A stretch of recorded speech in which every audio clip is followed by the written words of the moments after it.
Karibu mpendwa msikilizaji wa Radio Maria Tanzania na Radio Mbiu Sauti ya Faraja Kagera. Katika kipindi hiki cha Familia ni Nyumba ya Mungu, kinachokujia moja kwa moja kutoka Seminari Kuu ya Mtakatifu Karoli Lwanga Segerea, Jimbo Kuu la Dar es Salaam. Kipindi hiki kinakujia kila siku ya Alhamisi kuanzia saa 12:30 jioni na marudio yake kila siku ya Jumamosi kuanzia saa 12:30 jioni. Kipindi hiki kinatayarishwa hapa Seminari Kuu ya Mtakatifu Karoli Lwanga Segerea, Dar es Salaam. Na leo hii upo nami Frateri Revocatus Silvester Shukuru wa Jimbo Katoliki Rulenge Ngara, nayesoma Segerea mwaka wa 3 wa teolojia.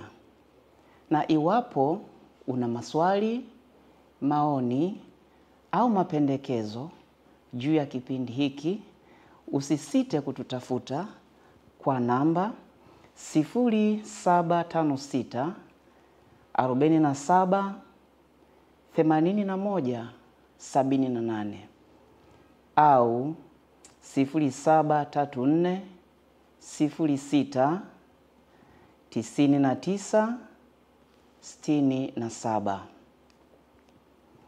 Na mada yetu ya leo ni juu ya mfumo dume na unyanyasaji wa wanawake katika familia.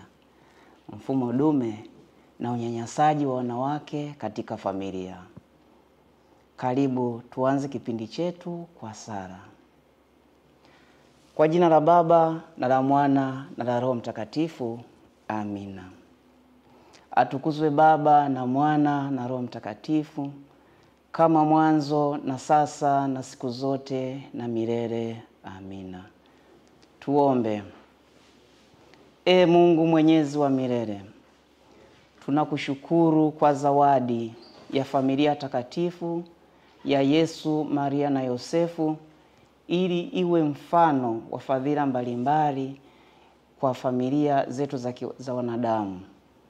Tunakusihi kwa wema na kwa maongozi ya Roho wako Mtakatifu, uzijalie familia zetu amani, upendo na mshikamano kwa ajili ya sifa na utukufu wa jina lako. Tunaomba hayo kwa njia ya Kristo Bwana wetu. Amina. Kwa jina la Baba na la Mwana na la Roho Mtakatifu. Amina. Mpendwa msikilizaji, awali ya yote ifahamike kuwa mada hii ya mfumo dume na unyanyasaji wa wanawake katika familia hailengi kuchochea kiburi na majivuno kwa wanawake mbele ya waume zao, bali kuondoa kila aina ya unyanyasaji na vitu vyote vinavyomkandamiza mwanamke katika familia na jamii nzima kwa ujumla. Mada hii inalenga kuchochea utii, unyenyekevu, upendo na uwajibikaji chanya kwa mwanamke na mwanaume katika familia, ili kujenga familia bora, jamii na taifa kwa ujumla. Mpendwa msikilizaji, kutokana na hili swala zima la wajibu wa wanaume juu ya wanawake au ya wake zao, Mtakatifu Ambrosi wa Milani aliwaasa wanaume akisema, mwanamume adilifu huulinda na kuheshimu utu wa mwanamke. Mpendwa msikilizaji, mada yetu kwa leo ina malengo makubwa matatu. Lengo la kwanza ni kufahamu maana ya mfumo dume na unyanyasaji wa wanawake katika familia. Lengo la pili ni kumfahamu mwanamke ni nani awapo katika familia. Mwanamke ni nani awapo katika familia. Lengo la tatu ni kuondoa vitendo vyote vya unyanyasaji katika familia. Ifahamike kuwa wapo wanaume pia ambao nao unyanyasika katika familia. Kuna wanawake wanaowanyanyasa waume zao katika familia. Hilo linatambulika sana japo wanaume hawapendi sana kujieleza namna wanavyonyanyasika. Hata hivyo, katika vipindi vijavyo, mada hii juu ya namna wanaume nao wanavyonyanyasika katika familia, basi mpendwa msikilizaji, usisite kufuatilia.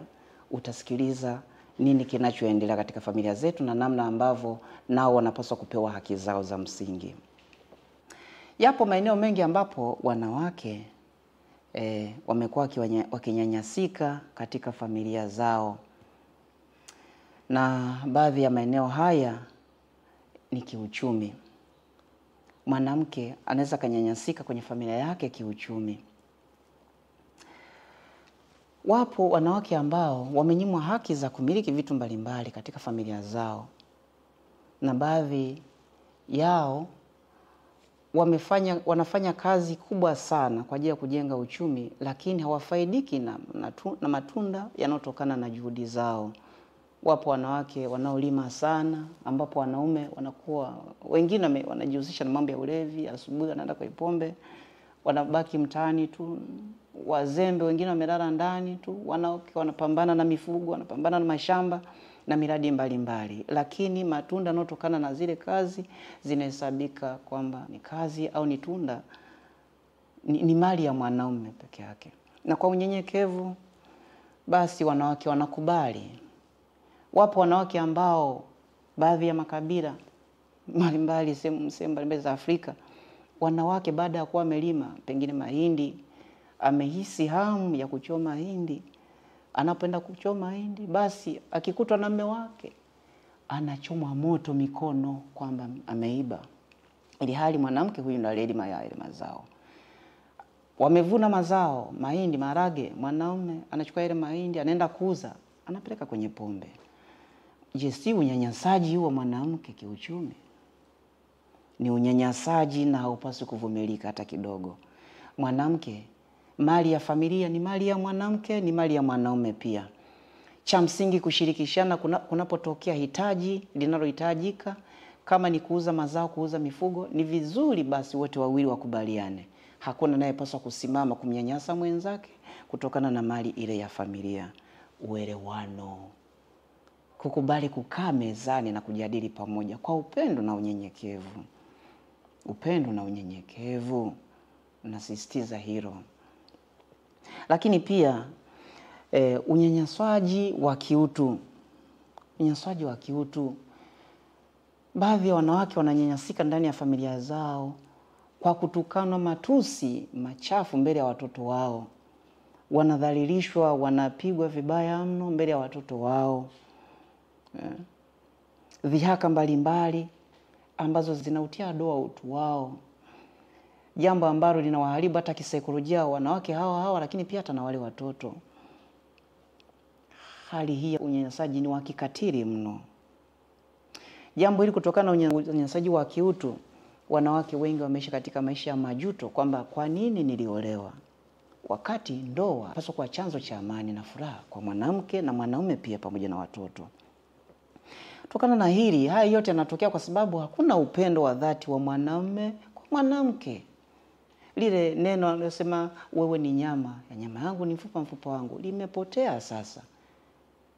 Ule uzuri wa mwanamke umepotea machoni pa mwanaume. Baada ya kuona uzuri wa kimungu na sura nzuri ya Mungu ndani ya mwanamke, pengine anaona nyoka. Mwanaume anasisitizwa na Mtume Paulo anapoandika waraka wake kwa Wafilipi pamoja pia kwa Wakolosai, anasema ninyi waume wapendeni wake zenu, msiwe na uchungu nao. Wapendeni, na sio kuwapenda kwa maneno tu, wapendeni kwa matendo. Mwanamke hapigwi kwa makofi, anapigwa kwa hasara na kumpatia vifungu vya Biblia vya kumsaidia, kumuonya kama amekosea. Lakini pia kwenye katekisimu ya Kanisa Katoliki namba 2356 pia tunapata makemeo juu ya unyanyasaji wa wanawake katika familia kwa njia ya ubakaji. Baadhi ya kina mama ndani ya familia zao wanabakwa. Ni wazi tendo la ndoa kwa mwanamume na mwanamke linapaswa kuongozwa na uhiari Kila mmoja avutiwe, kati ya mwanamume na mwanamke avutiwe basi kushiriki katika lile tendo, kwa sababu linawaleta pamoja. Tumesema kwamba mwanamke anapaswa kumlinda mume wake kihisia pia, na mwanamke anapaswa kumlinda mume wake kihisia. Kwa wanapolindana kihisia, wote wakubaliane kuhusiana na hilo. Yanaweza katokea mazingira mwanamke yupo katika hali fulani isiyo nzuri, pengine ya kiafya au kutokana na asili yao. Mwanamume hapaswi kumlazimisha kwa hali na mali kwamba lazima iwe hivi. Huu ni unyanyasaji, ni unyanyasaji. Unyanyasaji. Haya yote yamekuwa kitengeneza majeraha kutokana na manyanyaso haya ya ubakaji ndani ya familia na mambo mengine yote yameleta majeraha makubwa kwa wanawake. Najutia kwa nini anakuwa katika hiyo hali kwenye ndoa yake. Lakini pia mwanamke anaweza kanyanyaswa kiroho. Anaweza kanyanyaswa kiroho. Baadhi ya wanawake ndani ya jamii zao basi wamekuwa kizuiwa kushiriki masuala mbalimbali ya kiroho, ikiwa pamoja na kushiriki jumuiya mbalimbali, semina mbalimbali za kiroho na matukio mbalimbali, mikutano, kwa sababu tu ya mfumo dume usio kuwa na lengo jema kwa mwanamke.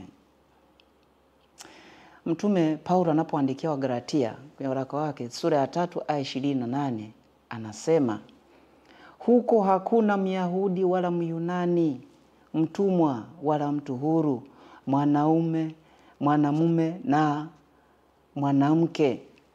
Anasema wote hawa ni wamoja katika Kristo Yesu. Mwanamume na mwanamke mbele ya Mungu wote ni sawa. Kwa hiyo mwanamume kwenda kusali na kumwacha mwanamke abaki kwa ajili ya shughuli za nyumbani, huo sio utu. Mwanamke kwenda kwenye jumuiya, kuzuia kwenda kwenye jumuiya kwa sababu tu kwamba anapaswa kufanya mambo fulani ya kimwili, huo sio utu. Busara itumike. Ya Mungu mpeni Mungu, ya Kaisari mpeni Kaisari. Hilo ni la msingi sana. Lakini pia mwanamke anaweza kanyanyasika kiakili. Wanawake wengi wanakosa uhuru wa maamuzi katika familia zao. Kunatokea changamoto mbalimbali ambazo pengine anaweza katamani kuamua yeye kama mama wa familia, lakini akiamua tu basi usiku ni mateso kwake, atajutia. Mwanamke anazo sifa nyingi ambazo kama mama bora akipewa nafasi ya kufanya maamuzi, cha msingi ni maamuzi yanayolenga kujenga familia itasonga mbele. Kitabu cha Mithali sura ya 31 aya ya 10 hadi 31. Pale tunapata sifa mbalimbali za mwanamke aliye safi, mwanamke anavyowajibika, anavyojitoa na namna ambavyo anaweza kuchangia kuleta mafanikio katika familia. Aidha ifahamike kuwa mwanamume alipoambiwa utamtawala mwanamke, alivyoambiwa atamtawala mwanamke, haikumaanisha utawala wa kimabavu wala wa kinguvu. Haikumaanishwa hivyo ndugu zangu. Badala yake amtawale kiakili, lakini kwa upendo. Amuongoze kiakili na kwa hekima. Kama kuna mahali amekosea, basi amfundishe kwa hekima na akili. Sio kumtawala kimabavu anaporudi nyumbani, sema mimi ndo baba, nani mwingine. Hapana, kila mwanafamilia hapana anajua wewe ni baba. Utawala kimabavu huu unaweza kupelekea changamoto kwa watoto kutokana na manyanyaso ambayo mama anayapata. Wakahisi wale watoto kumbe ndo mfumo wa maisha katika ndoa. Tukajikuta tunatengeneza kizazi ambacho ni hatari sana baadaye. Kumbe kimetengenezwa ndani ya familia kutokana na manyanyaso ya wazazi hao. Mtakatifu Yohane Chrysostom aliyekuwa mhubiri mkubwa sana na mwana maadili, miongoni mwa homilia zake aliwahi kusema juu ya unyanyasaji katika familia kwamba heshima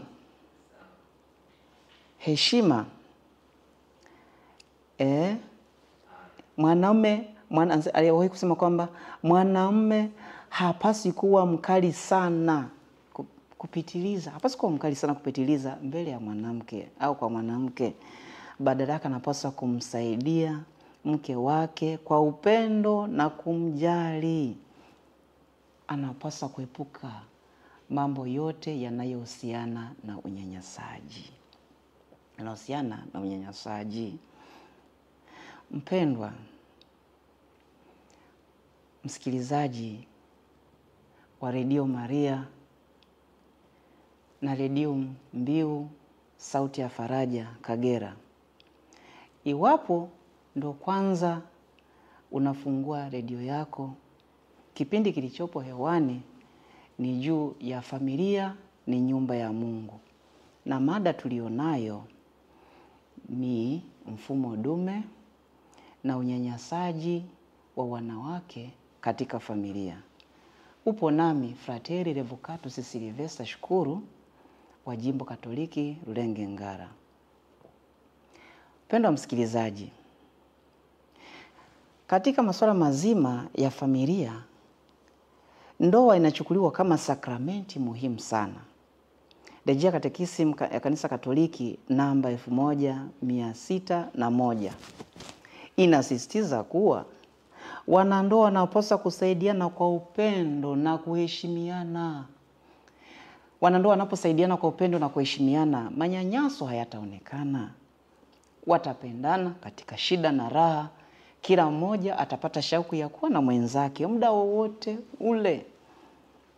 Hakuna mwanamke atakayemwona mume wake kama adui au mwanamume kumwona mke wake kama adui. Manyanyaso yatatoweka. Lakini pia wanawake pamoja na wanaume wote wapo katika familia.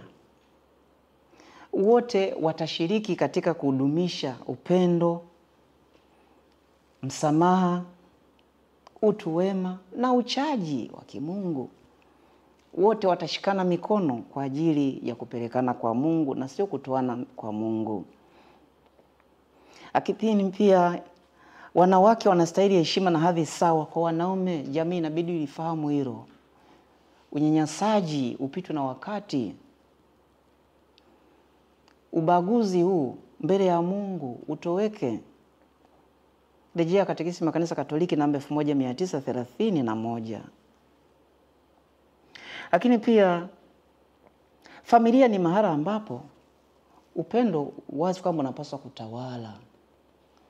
Kila wakati mwanamume na mwanamke kwenye ndoa zao wanapokutana, basi waambiane maneno mazuri, nakupenda. Ukitoka kazini, nakupenda. Kwenye simu, nakupenda. Usipolitamka hili neno mwanaume mbele ya mke wako, ni nani atakayemtamkia hili neno nakupenda? Nawe mwanamke usipomtamkia hili neno nakupenda, ni nani atakayemtamkia hili? Tutengeneze mazingira ya kuambiana neno nakupenda, kwa sababu linaacha doa zuri ndani ya mioyo ya wanandoa. Usipotusema hili neno, matapeli wa mtaani, naweza nikawaita hivyo, watatamka haya maneno kwa wenzao. Na watatekwa nyara wanaume au mwanamke atatekwa nyara mtaani.